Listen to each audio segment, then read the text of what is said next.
Searching for the origins of human life and civilization 7. Before beginning my 7th lecture, I would like to first share with everyone that some members have recently collected new Hongshan-shaped artifacts. These items are from the collection of our Hong Kong regional advisor, Brother Cao. Previously, a friend of one of our members had similar materials and asked for my opinion. At that time, I told him that they were coral jade. Today, thanks to another member who made an inquiry, I learned that he had seen information about coral jade online. According to online sources, only those with a chrysanthemum-like pattern are considered coral jade. Online sellers, however, claim that these materials are ocean jasper or deep-sea agate. Here, I would like to clarify a few points for everyone. First, jade found on land has never exhibited such clustered, dot-like patterns, and terrestrial agate has never shown this kind of group dot structure either.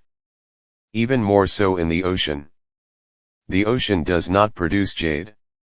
If jade-like materials exist in the sea, they would more likely be giant clams such as Tridacna, or fossils formed from marine organisms after death. Let us first look again at this Hongshan-shaped material. It clearly displays dot-like structures, and more importantly, these dots appear in clustered formations. Here, I must tell everyone that there are at least several thousand species of coral in the world. Coral is formed by colonies of coral polyps living together. Different species exhibit different colors and shapes. Therefore, it is absolutely incorrect to define coral jade solely by a single chrysanthemum-like pattern. On the contrary, we can observe that the defining characteristic of coral is its group structure. When different corals die, they become coral stone. After experiencing special environmental conditions such as geothermal activity from underwater volcanoes and crustal movements over approximately 140 million years, they fossilize. After sinking deeper into the seabed and undergoing intense pressure for at least another 400 million years, they become jade-like through a process of mineralization. Thus, different corals naturally form different types of coral jade. In short, such tiny, clustered dot-like organisms found in the ocean are neither fish nor seaweed. They clearly match the collective characteristics of coral polyps. Additionally, different coral polyps possess different colors. These are organic coral organisms that died, fossilized, and were later transformed into jade. Now let us magnify and examine these coral jades more closely. What do you notice? Yes, of course, there are Hongshan tool marks, and what else? Let me now show you another Hongshan coral jade artifact, the sun god. Please enlarge and carefully examine the horn area on the sun god's head. If this artifact had been carved from a piece of coral jade that had already undergone more than 400 million years of jade formation, then the horn area should show broken coral polyp structures caused by cutting. However, upon close inspection, you will find that this coral jade is completely intact. Looking again at this piece, it appears very unusual, because we can see that the cut surfaces, edges, curves, and rounded areas all preserve the original coral polyp forms without being severed by carving.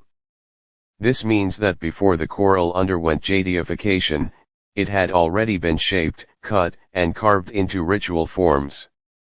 At that time, the coral polyps may not have been dead for long and were still relatively soft. After being cut and carved into artifacts, they then underwent at least another 400 million years to finally become these beautiful Hongshan coral jade objects. Especially in this piece, we can see coral polyp dots with rounded, bulb-like forms.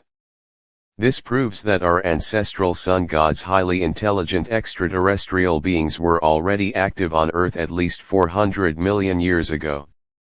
The formation of a fossil alone requires at least 140 million years.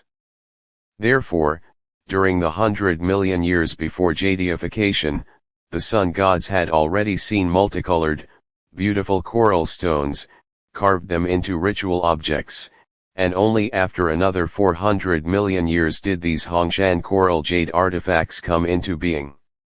According to the origins of life and civilization that I have shared with you, this serves as evidence that the first generation of sun gods came to Earth and carried out projects such as creating the first humans, dinosaurs, and marine cells. Nowadays, some Western scholars claim that Egyptians or Sumerians were the ancestors of the Huaxia people. This is complete nonsense. That is why today I am sharing these coral jades with you. People today are far less capable than we are when it comes to analysis and identifying different materials through the unforgeable tool marks of Hongshan culture. Across different materials, cultural artifacts speak for themselves. Different fossils and materials further strengthen our confidence that our research path is correct and that it surpasses all those low-level so-called experts in the world. Therefore, if you ever have the opportunity to encounter these coral jades, and if your means allow, you must collect them for study. As for my civilization origin framework, I need everyone to follow my direction and place different artifacts into their respective time, space contexts as supporting evidence. That concludes today's study session. Thank you all for sharing.